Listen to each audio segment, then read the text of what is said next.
Well, good afternoon, everyone, and welcome to the COVID-19 update for Thursday, December the 17th.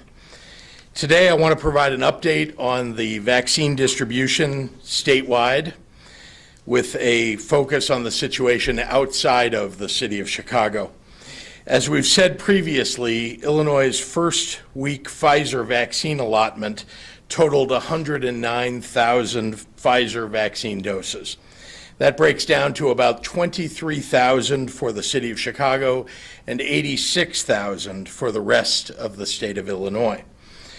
On Monday, excluding federal direct delivery to the city of Chicago, the state of Illinois received the first 43,000 doses, about half of our allotment.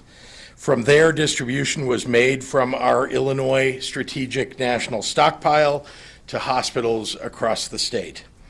Doses were delivered first to our regional hospital coordinating centers and also direct to DuPage County, then on to 45 counties and local health departments, finally arriving at 77 hospitals all across the state.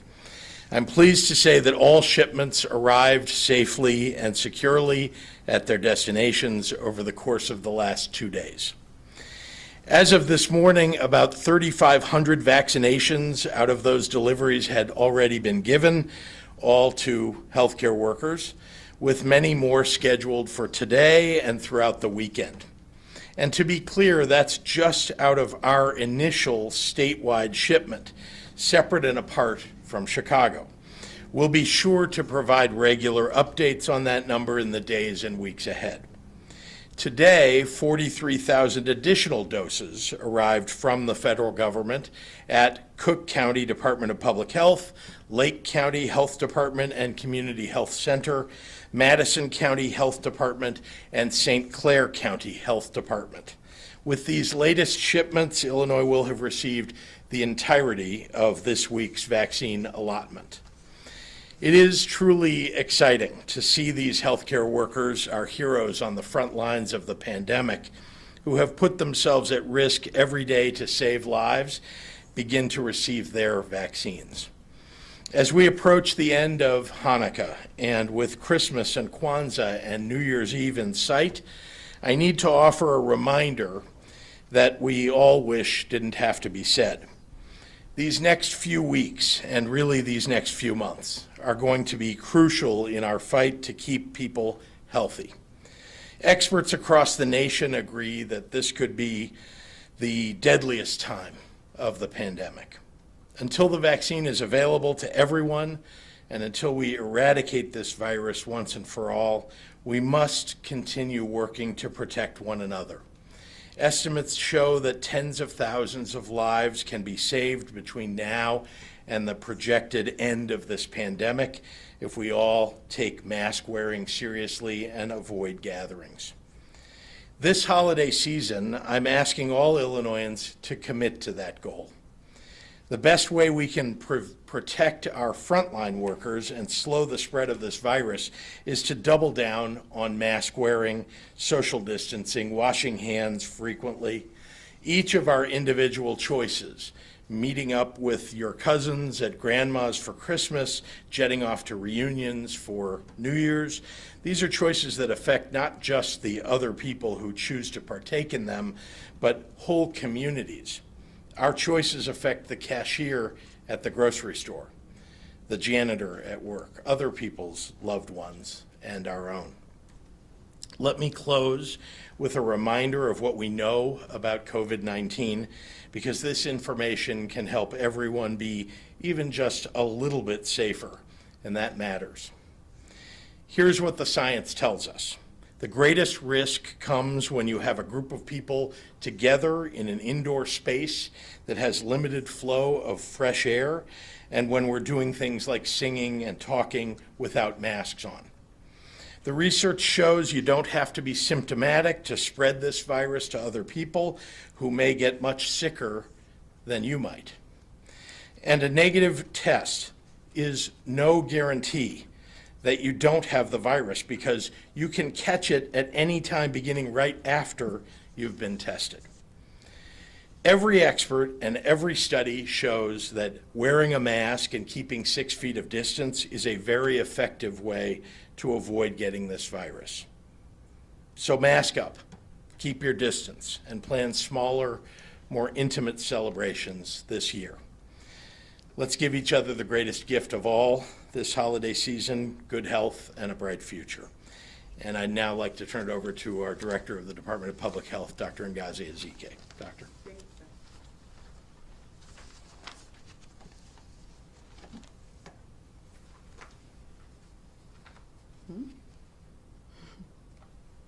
Good afternoon. The CDC and the FDA have updated recommendations regarding the number of doses that are available in the multi-dose Pfizer vials. So in the vials that we've already distributed and that we're beginning to use and use all across the state, we were initially given the guidance that each vial contained 5 doses. So that's 5 individuals that could be injected with the vaccine. At this time, given the public health emergency, the FDA is advising that it's acceptable to use every full dose that can be obtained from this vial. And from what people have seen here in Illinois and across other states, a 6th dose can be extracted from that vial, and in some cases, even a 7th dose.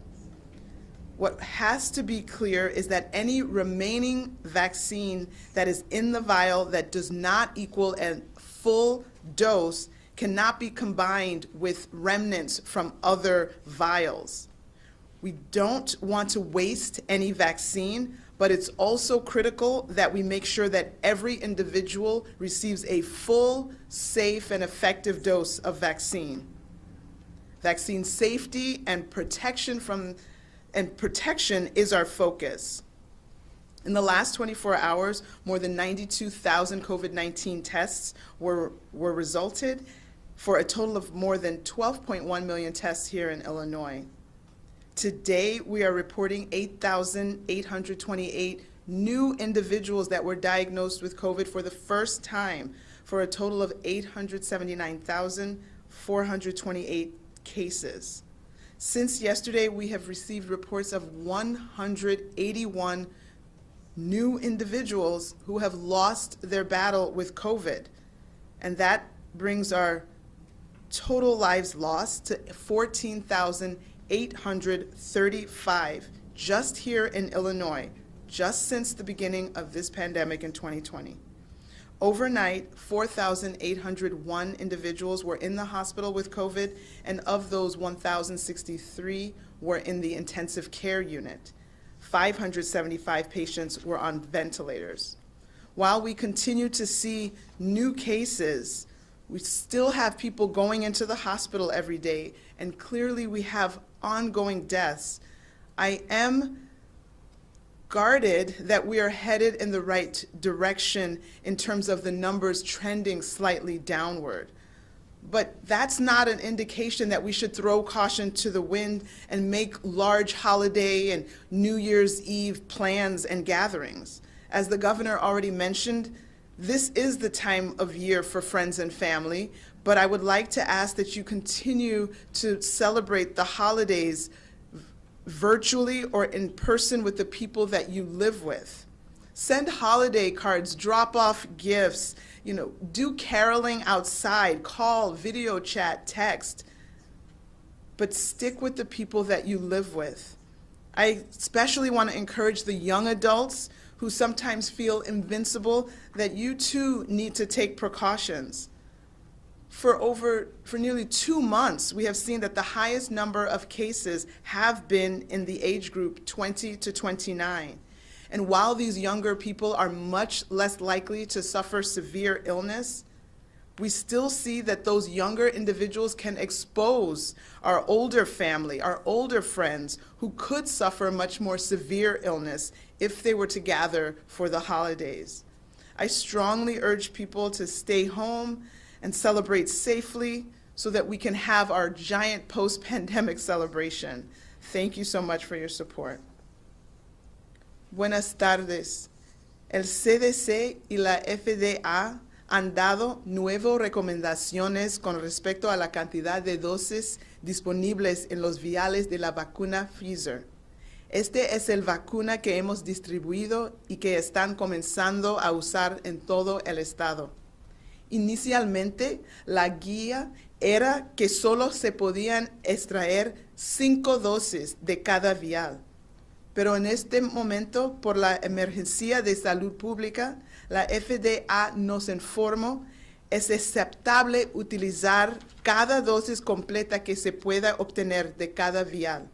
Eso podría incluir una sexta y posiblemente incluso una séptima dosis. Sin embargo, cualquier vacuna que sobra en un vial que no sea igual a una dosis completa y no se puede combinar con la vacuna de otro vial. Queremos asegurarnos de que la vacuna no se desperdicie, pero lo que es más importante, queremos asegurarnos de que cada individuo reciba una dosis completa, segura y eficaz de la vacuna. La seguridad de la vacuna y la protección total es nuestro enfoque. En las últimas 24 horas se han reportado más de 92,000 resultados de pruebas de COVID-19 para un total de más de 12.1 millones de pruebas. Hoy reportamos 8,828 nuevas personas diagnosticadas con COVID-19 para un total de 879,428 casos en Illinois. Desde ayer hemos recibido informes de 181 personas con COVID-19 que han fallecido para un total de 14,835 vidas perdidas en Illinois. Durante la noche, 4,801 personas estaban en el hospital con COVID-19. De ellos, 1,063 pacientes estaban en la unidad de cuidados intensivos y 575 personas estaban en ventiladores. Aunque seguimos viendo nuevos casos, gente en el hospital y muertes, soy optimista de que vamos en la dirección correcta. La trayectoria de los números se ve que va abajo. Pero ahora no es el momento de dejar de lado la precaución y hacer planes de grandes reuniones para los días festivos. Como dijo el gobernador, este es el tiempo del año para los amigos y la familia. Pero me gustaría pedirles que celebren las fiestas en persona con las personas con las que viven. Envíen tarjetas navideñas, deje regalos en la puerta y llame por video a tu familia con que no vives en la misma casa. Especialmente quiero animar a los adultos jóvenes que a veces se sienten invencibles a tomar precauciones. Desde principios de octubre, el mayor número de casos se ha registrado entre las personas de 20 a 29 años. Si bien una persona más joven puede no sufrir una enfermedad tan grave como un adulto mayor, esos adultos más jóvenes podrían exponer a familiares y amigos mayores que podrían sufrir una enfermedad más grave si se reúnen para Navidad. Pido a la gente de Illinois que se queden en casa durante los días festivos como a la Día de Gracias y celebran virtualmente para que todos podamos celebrar en persona en 2021. Muchísimas gracias para su apoyo y recuerde los 3 M's. Usa tu máscara, mantenga su distancia y lavar las manos. Muchas gracias. And with that, I'll turn it over to Governor Pritzker. Thanks, Dr. Ezike, and happy to take questions from members of the media. Chris. Hi, Governor. Can you offer any better picture of why we're learning about that delay later in the month? Have you learned anything more? I know the folks at Pfizer are saying it's not on their end. Anything new? They have not provided us with any information, federal government. We get to see what the order book can look like for us for the coming week, and and they haven't given us any explanation of why those numbers are smaller than they were before. And the fact that we're going to see that shortage, is there any reason for folks getting vaccinated this week to be concerned that in 2 weeks' time there's going to be a shortage? Meaning, is there enough to give the second shot to those getting the first shot now? There is enough for everybody to get a second shot. That's at least what the federal government is telling us. And they're telling us that they will make sure that the right numbers are delivered in the 3 weeks hence when people will get vaccinated with their second dose. Governor Pritzker, on the PSA that you made with the other governors the other day from around the Midwest and Kentucky, you said that until everyone has access to a vaccine and it's eradicated, we still need to protect one another. What does that mean for phase 5, and does phase 5 look differently than it is on the website? No, doesn't look different. No, I was just pointing out the obvious. I think I said it again today, which is until people are vaccinated, until we have a herd immunity. Right, but how many percentage of the Illinois population is it? 75%? Is there? Dr. Ezike can probably answer that better than I can. So again, let's recall that we're dealing with a virus that we have not encountered before. So we have never achieved the herd immunity. The estimates say that it's 60 to 80%. So that's the numbers that we're working on, and obviously we're very far from that, but as close as we get to that. In the meantime, I think the numbers, as more people are vaccinated, the test positivity will likely go down because transmission will be decreased with every single vaccine that is actually put into the arms of individuals. So I expect that we will continue to see improved trajectories as more and more people are vaccinated, but we won't be till the end. It'll never be eradicated, right? I mean, because we can't, the flu and a cold, they're always going to be around. But we can get to the point where there's very low community transmission. We can get to the point where there are so few cases that we can contact trace everyone in real time, that there won't be backups in the labs in terms of getting results. We can identify people quickly. We can contact trace, isolate everybody quickly. We can quarantine the few people that will need to be quarantined because we're not dealing with massive numbers. So it still can get to an end if we can get to these subsequently improved situations. Dr. Ezike, can you speak to the number of deaths that we're seeing now? I know that you're showing some cautious optimism here, but we're in several consecutive, 10 consecutive days of deaths over 100 in the triple digits at this point. No, I mean, let's remember that we're still talking about 8,000 cases that are identified. If you have 8,000 cases, there's going to be a day, a few weeks from now where that corresponding to that you're going to have over 100 deaths. And so, yes, the numbers are less, and we're hoping that we can get to a point where the cases are significantly decreasing. But unfortunately, first of all, the deaths lag weeks after we identify that case. And so until there are essentially no cases, then there will be the point where we can talk about having very, very, few deaths or not. But we're still a ways away from that, unfortunately. But that is the sad truth. And so we really need to work because we're so close. It really seems like worse to have someone get infected now and succumb to this virus when we're really close to having a way to not have that be the eventuality. So I want us all to work together to see how we can decrease transmission while we're getting to that herd immunity. Dr. Ezike, are hospice patients going to be given the vaccine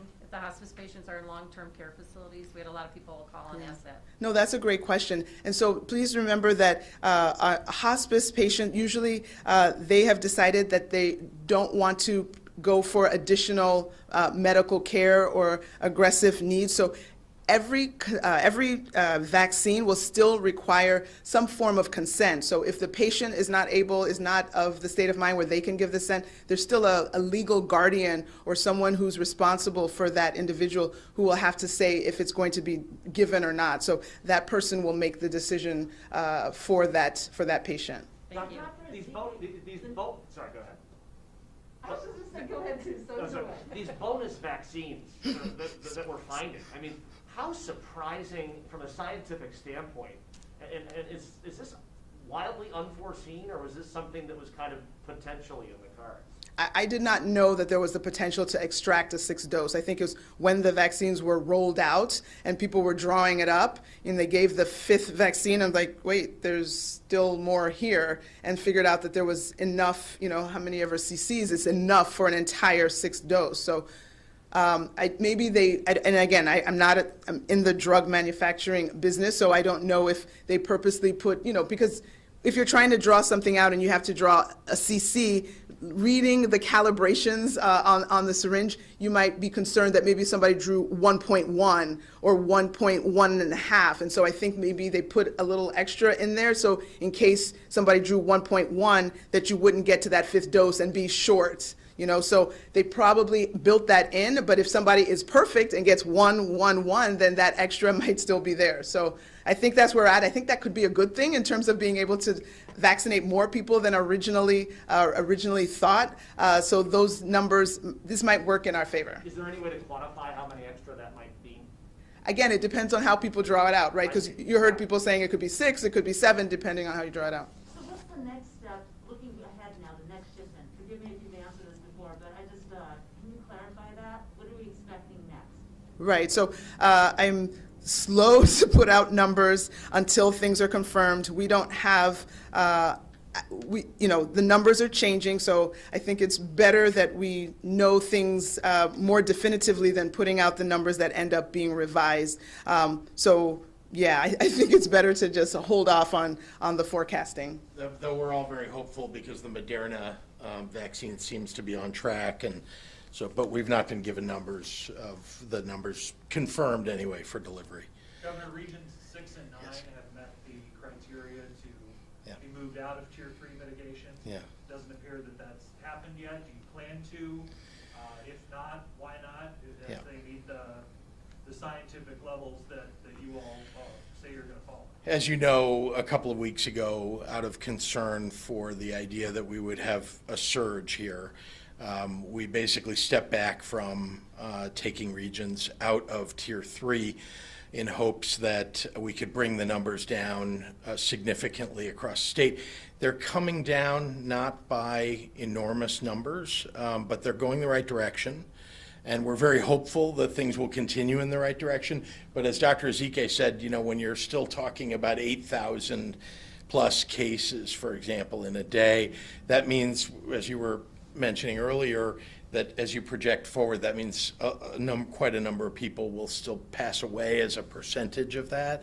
And so, just deeply concerned that we bring the numbers down to a level where we're seeing a much better numbers. Even our positivity rates, although they've come down, still are not near the WHO recommended 5% number. If I can follow up then. Yes, of course. Especially downstate, there's plenty of skepticism about, why the metrics were put in the places they were put. I don't have to tell you the yard signs that popped up downstate or painted on grain bins that mention your name. If you're not following the metrics and the science that you all laid out publicly, does that give people more reason to be skeptical? No, they should know that we're following the science. As I said when I talked about this a couple weeks ago, not just Dr. Fauci, but the whole raft of doctors that we rely upon for their good advice as we move forward with this novel coronavirus, are saying that we need to be deeply concerned about the gatherings that people may have around the holidays. And so that's why we made the decisions that we did. But everybody should know that there's no way, this is not like anything that we've really experienced, any of us, in the sense that there's no way for us to know exactly what day or at what point, right? You try to make your best, determination based upon the science and follow the science as it goes, and things have moved around. As you know, the numbers have changed from, sometimes from week to week. And we just want to make sure we're staying on top of it and keeping everybody healthy while we're trying to distribute the vaccines and make sure that people get through this pandemic alive. So after the holidays, then, would you let Region 6 and 9 go back to? That's my hope, absolutely. Just I so want after to make January. sure. Well, there's no date set here, but suffice to say that I want, as much as anybody else, to open up as many things as we possibly can safely. And I do think that if we can bring the numbers down, continue that incline to the right place, that we'll be able to open things up more significantly. All right, we'll do one more question in the room, and then we got to go online. Governor, are you open to Yesterday I was at the Veterans Home, the LaSalle Veterans Home hearing that the House Affairs Committee had, Military Affairs. Sure. The highest person who's been held responsible for that from a firing standpoint is the administrator of the home. Yeah. Do you not think that should go higher? I mean, 33 lives were lost in that. Where do you stand on this? And it seems like an administrative level is just at the home as opposed to who else is watching this? Well, we made sure that the administrator of the home, who is the highest ranking person who runs the home, Shouldn't it be higher than was that? let go. Someone responsible? Well, we have an ongoing investigation to determine, and I want to hold anybody responsible and accountable who should be. And that's why this investigation is ongoing. But suffice to say, we've made changes at the home to secure it, to make sure that the veterans that are there are being kept safe. And that's the job that we have. I have enormous reverence for our fighting men and women, the people who've served our country, and making sure that we do everything that we can in this very unusual environment to try to protect our particularly senior citizens who have served us. That's our obligation, and it's extraordinarily important to me. So we're going to continue to, if there are changes that need to be made, we're going to make them, but I want to make sure that we have a full investigation. We know everything that we need to know. Has Director Chapalavia offered her resignation, and will you make her available to us at some point? Like I said, we're in an ongoing investigation right now in order to get all the information. So again, anybody that should be held accountable will be. But did she offer Matthew? it, and will she be made available? She has not offered it. Not available in what way? To speak to us here. She hasn't spoken. She went to a Senate hearing and spoke too. I mean, these are, she does not get easy questions there. Matthew Roy at WICS. IDS engaged with Rodney Davis on, hold on one second, this question's broken up. Oh, U.S. Representative Rodney Davis announced on Twitter that he is now a victim of fraud. This led to an exchange between him and the department on Twitter. Do you think this is the most professional and best way for the department to engage with members of U.S. Congress? Look, what I know is that, the congressman has been sniping without helping.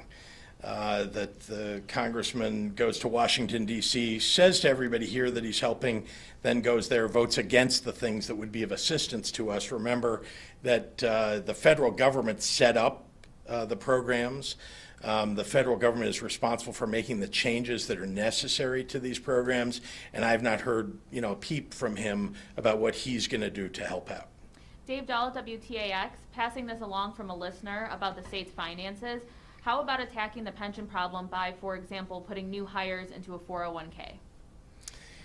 Well, I know Dave's been around state government for a long time and understands all the challenges of the state budget. That's certainly something that the legislature has considered in the past. As you know, we now have a Tier 2 system. It's actually been in place for nearly 10 years now. And almost half of state government workers, or nearly half, it will soon be half, are in that Tier 2 system. These are new people joining state government, and so that'll be, that has an enormous effect going forward on our state budget. Mike Militich. In a positive way, I might add. Mike Militich at Quincy TV. People have already started utilizing the COVID help website over the last few weeks. How important do you feel these legal aid resources are for residents as the pandemic continues?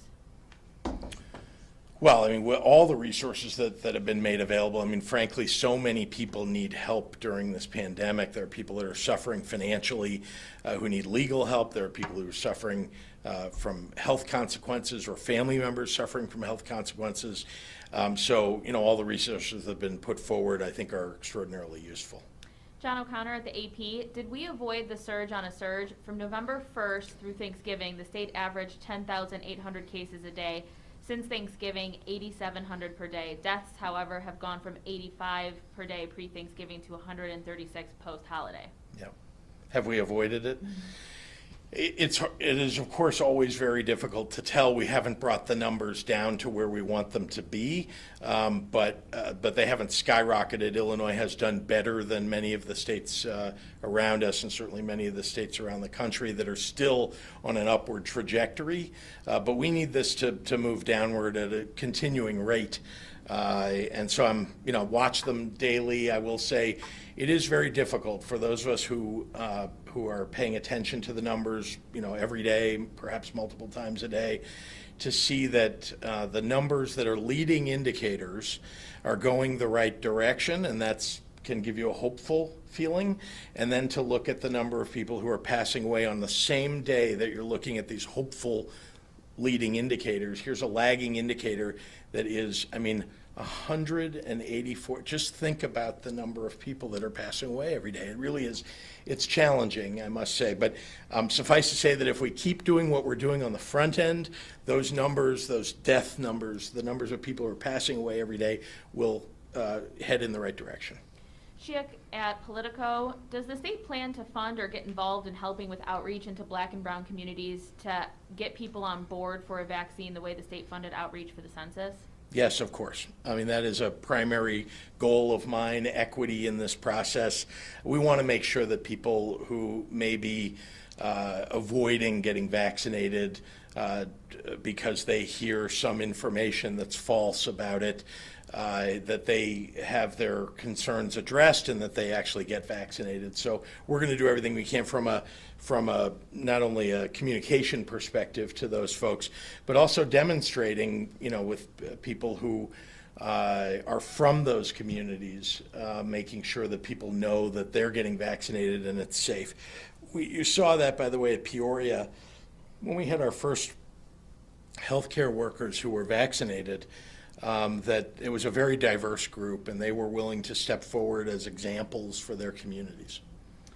Jim Leach at WMAY, any updates on the talks with AFSCME about furlough days? If the union refuses, what are your options to address personnel costs? Well, those are ongoing discussions for sure. There's no update to give you, but this is something that we're working on, every day.